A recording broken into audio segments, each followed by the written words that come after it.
In this simple video tutorial, I'm going to share with you how you can enable Control Center on your iPhone. You can simply fix your Control Center not showing on your iPhone in just few simple steps. Whenever you tap right here and swipe down, you will get access to the Control Center. If you can't access your Control Center, just head into your phone settings. Then select the Control Center option right here. To add to your Control Center, just tap on this plus icon. And to remove from your Control Center, just tap on this red icon right here.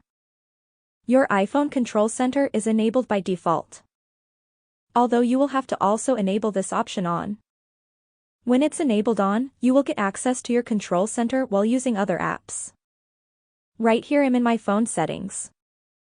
I can access the Control Center because this option is enabled.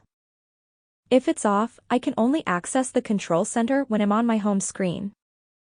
That's how easy it is to fix Control Center not showing up on your iPhone. If you have any questions, just let me know in the comments section down below. Please don't forget to leave a like, share and subscribe for more video tutorials like this one.